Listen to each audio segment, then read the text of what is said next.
Assalomu alaykum barchaga. Men Gulnoza Nagmatovna, vrach endokrinologman.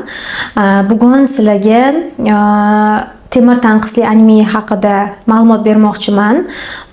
Ayniqsa latent temir tanqisli anemiyasi bo'yicha. Nima uchun? Chunki meni qabulimga keladigan juda ham ko'plab bemorlarimda shu muammoni ko'raman va hozirgi kunda men oxirgi ma'lumotlarga ko'ra hattoki butun dunyo bo'ylab 2 milliard inson temir tanqisli anemiyasidan qiynalishar ekan. Bu degani bu yer yuzidagi har 4 ta insondan bittasida anemiya bor deganligini ko'rsatadi.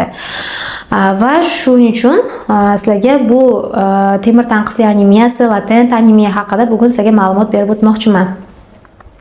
O'zi umuman bizning organizmimiz uchun temir asosan nima uchun kerak bo'ladi? Biz ko'pincha bu narsani gemoglobin bilan baholaymiz. Chunki gemoglobin bu oqsil o'zida temir saqlaydi va u biz tashqaridan nafas olgan kislorodni ushlab, bizning organizmimizdagi barcha to'qimalarga yetkazib beruvchi, demak, oqsil hisoblanadi. Ko'pincha biz o'zimizda temir tanqisligi bor yoki yo'qligini faqatgina gemoglobinga qarab baholaymiz. Gemoglobin bu faqat bizning organizmimizni kislorod bilan ta'minlab beruvchi, tashqaridan kelgan havodagi kislorodni olib to'qimalarga yetkazib berish vazifasini bajaradi.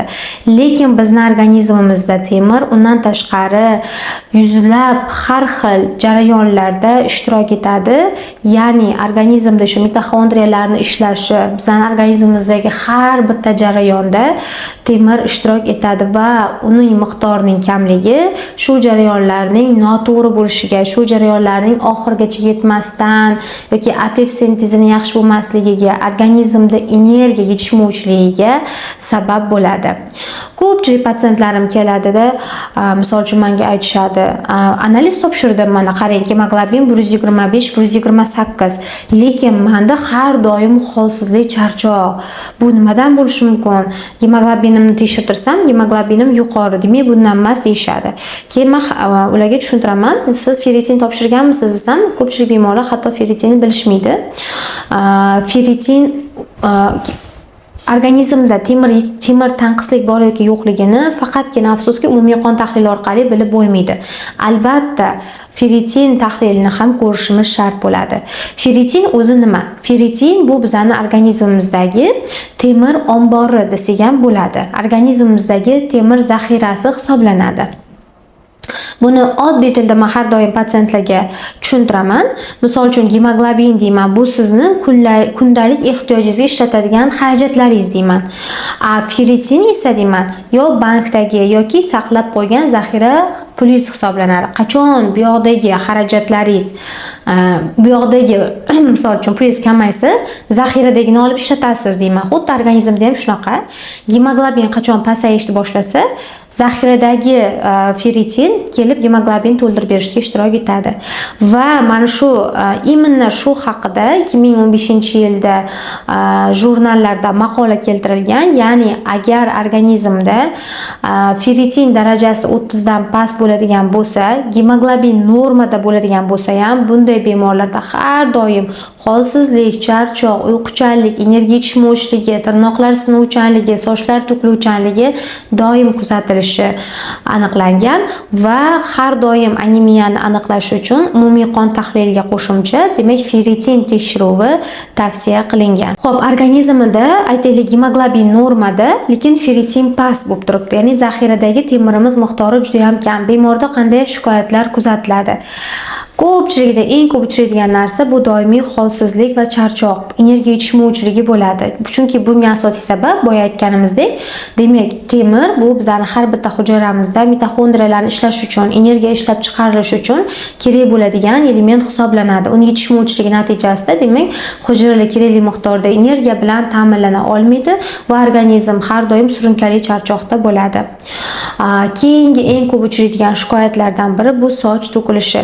Ko'p ko'pchilik soch to'kilishida misol uchun gipotireoz bo'lishi mumkin yoki boshqa sabablarni ham bog'lashadi, lekin bularning ichida eng katta sababi bu demak anemiya, temir tanqisligi yetishmovchiligi hisoblanadi. Nima uchun? Soch follikulalari eng tez bo'linib ko'payadigan hujayralardan yig'indisidan iborat bo'lib, ular juda ham temir yetishmovchiligiga, gipoksiyaga sezgir hisoblanadi.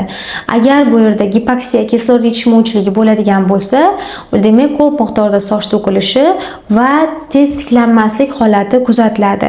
Shuning uchun agar kimda juda ham ko'p miqdorda soch to'kilish kuzatilayotgan bo'lsa, sochlar sinuvchan bo'lsa yoki sochim to'kildi lekin yaxshi chiqmaydi deydigan bo'lsa, albatta umumiy qon tahliliga qo'shimcha ravishda ferritinni topshirish kerak bo'ladi. Shu joyda aytib o'tmoqchiman, demak ferritinni normasi bor hammada.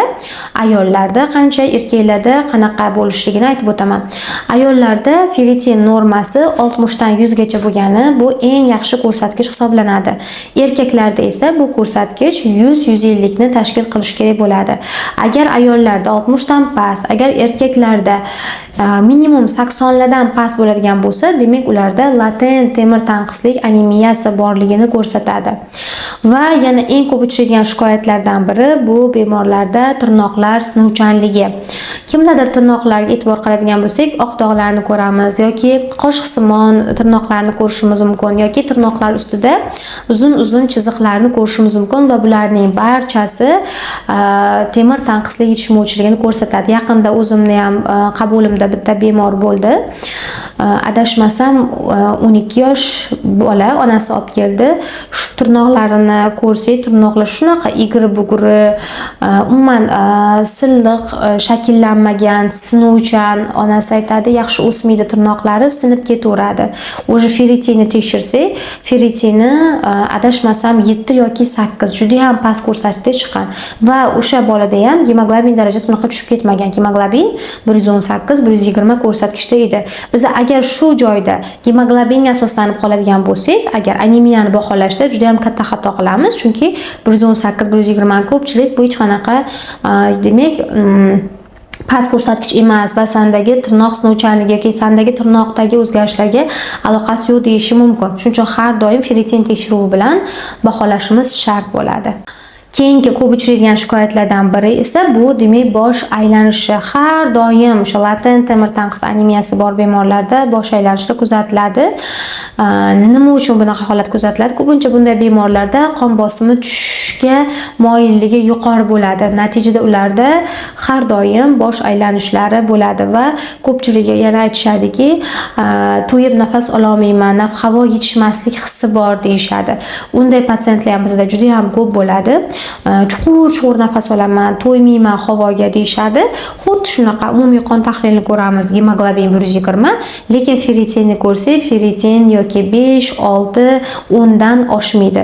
Bunaqa patsientlarda har doim bosh aylanishi, havo yetishmaslik hissi kuzatiladi. Keyin yana ko'p uchraydigan shikoyatlardan biri esa bu xotira pasayishi, diqqat tarqoqligi, chunki nerv hujayralari o'zining vazifasini yaxshi bajarish uchun, demak har bitta hujayraga kislorod kerak bo'lgan singari nerv sistemasini ham kislorodga sezuvchanligi juda ham yuqori bo'ladi. Qachon gipoksiya bo'ladigan bo'lsa, xotira pasayishiga, diqqat tarqoqligiga olib keladi.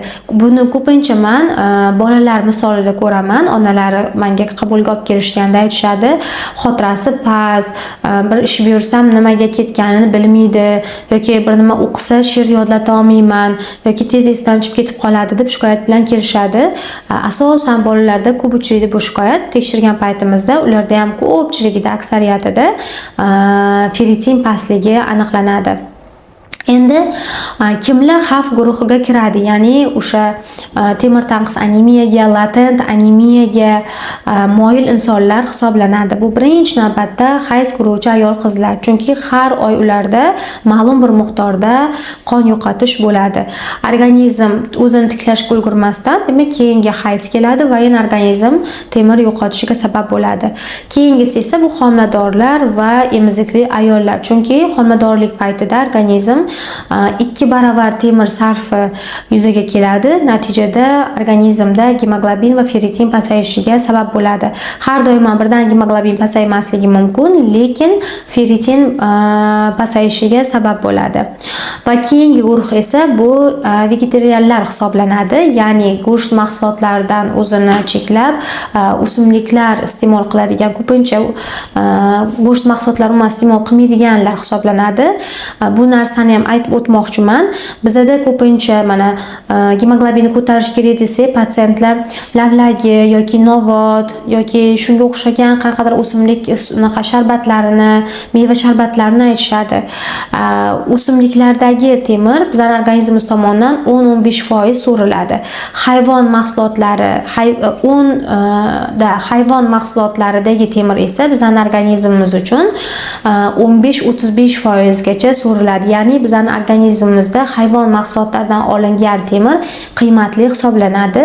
Shu tufayli vegetarianlarda har doim ularda o'sha temir tanqisligi, anemiyasi ularda ko'pincha kuzatiladi, chunki ular shu hayvon go'shtlarini, hayvon mahsulotlarini iste'mol qilmaganliklari hisobiga. Va keyingi guruh esa bu oshqozon ichak tizimida muammosi bor bo'lgan bemorlar, gastritlari yoki kron kasalliklari bor. Kron kasallikda bu oshqozon ichak tizimi shikastlanishlari bo'ladi va bunda o'sha ovqatdagi temir yoki tashqaridan bergan temir preparatlari so'rilishi yaxshi bo'lmaydi. Yana bitta xavf guruhiga kiradigan insonlar bular demak sport bilan shug'ullanadiganlar hisoblanadi. Chunki sport bilan shug'ullanish jarayonida organizmda juda ham ko'p miqdorda temirga sarfi yuqori bo'ladi va organizm ishlatadi va buni albatta kontrol qilib yurish kerak. Kim aktiv sport bilan shug'ullanadigan bo'lsa, demak ularda ham shu vaqti bilan umumiy qon tahlili va ferritin tekshirish tavsiya qilinadi. Va qariya insonlar, ularda vitamin B12 yetishmovchiligi va temir tanqisligi yetishmovchiligi bo'ladi. Sababi ularda birinchidan hazm qilish tizimi tomonidan tashqaridan kelayotgan oziq-ovqat mahsulotlari so'rilishi, hazm bo'lishidagi muammolar tufayli kuzatiladi. Ular ham xavf guruhiga kiradi. Biz o'zimizda latent temir tanqis anemiya bor yoki yo'qligini aniqlashimiz uchun faqatgina umumiy qon tahlili bilan cheklanib qolmasdan albatta ferritin tekshirishimiz kerak bo'ladi. Ferritinni faqat men maslahat beraman, shamollamagan paytda, organizmda yallig'lanish bo'lmagan paytda topshirish kerak. Chunki yallig'lanish fonida topshiriladigan bo'lsa, ferritin yallig'lanish hisobiga baland ko'rsatishi mumkin va siz o'zingizda haqiqiy ferritin darajasini bila olmasligingiz mumkin bo'ladi. Yana eslatib o'taman, ferritin darajasi ayollarda 60-100, erkaklarda 100-150 bo'lganlik bu eng optimal holat hisoblanadi. Bolalarda esa 50-60 dan past bo'lmasligi kerak. Xo'p, endi temir tanqisli anemiyasini qanaqa davolash kerak bo'ladi? Bu yerda faqatgina misol uchun ovqatlanishni to'g'irlash yoki faqat temir preparatlarini qabul qilish yoki faqat inyeksiyalar orqali emas, bu yerda demak kompleks yondashish kerak bo'ladi. Birinchi navbatda bemorni ovqatlanish tizimida temir saqlovchi oziq-ovqat mahsulotlarini ko'paytirish kerak bo'ladi. Bu mahsulotlarga ko'pincha demak go'sht mahsulotlari, mol go'shti, qo'y go'shti yoki til, jigar kabi mahsulotlarni, o'simliklardan fasol, oqsilga boy bo'lgan mahsulotlarni ko'paytirishimiz kerak bo'ladi. Va albatta bunga qo'shimcha yashil mahsulotlar deymiz, ko'katlar, sabzavotlarni ham qo'shishimiz kerak. Keyingisi esa demak ferritin darajasiga qarab turib temir preparatlari, tabletkalari beriladi. Temir preparatlarini ham o'zini demak ichish tartib qoidasi bor. Uni imkon qadar ovqatdan oldin yoki ovqatdan 2 soatdan keyin qabul qilish yaxshiroq, chunki so'rilish darajasi pasayadi. Lekin ayrim bir bemorlarimizda temir preparatlarni ichgandan keyin o'sha qorinda og'riqlar, hazm bo'lishda muammolar, ko'ngil aynishlar kuzatiladi. Shuning uchun biz ularga ovqatdan keyin tavsiya qilamiz. Bu holatda so'rilmaydi degani emas, nisbatan so'rilish darajasi pasayadi, lekin bemordagi ko'ngil aynishlarni hisobga olgan holatda ovqatdan keyin tavsiya beramiz. Va bundan tashqari temir preparatlar qabul qilib yurgan paytida kofeni yoki achchiq choy ichishlarini kamaytirish kerak bo'ladi. Chunki bunday holatda tannin degan modda bu organizmda temir so'rilishini pasaytirib yuboradi. Ya'ni biz qabul qilayotgan temir preparatini yoki biz qabul qilayotgan oziq-ovqatlardagi temirni so'rilishiga to'sqinlik qiladi. Doimiy kofe ichib yuradigan patsientlarimiz bor.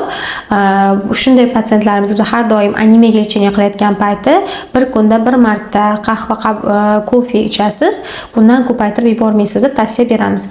Va keyingi test esa ferritin darajasi juda ham past bo'lgan holatlarda, inyektsionniy holatlarda temir preparatlar tavsiya qilamiz. Uni qancha dozada, qancha qilish, necha kun qilish, davomiyligi faqat individual tarzda bemorni analizlardan kelib chiqqan holatda bu vrach tomonidan belgilab beriladi. Sizchi o'zingizda umumiy qon tahlili ferritinni hech tekshirib ko'rganmisiz? Agar tekshirtirgan bo'lsangiz izohlarda yozib qoldiringlar. Yoki anemiya bo'yicha, latent temir tanqislik anemiyasi bo'yicha qanaqadir savollar bo'lsa, bemalol izohlarda yozib qoldiringlar. Men keyingi videolarimda sizlarga savollaringizga javob berishga harakat qilaman.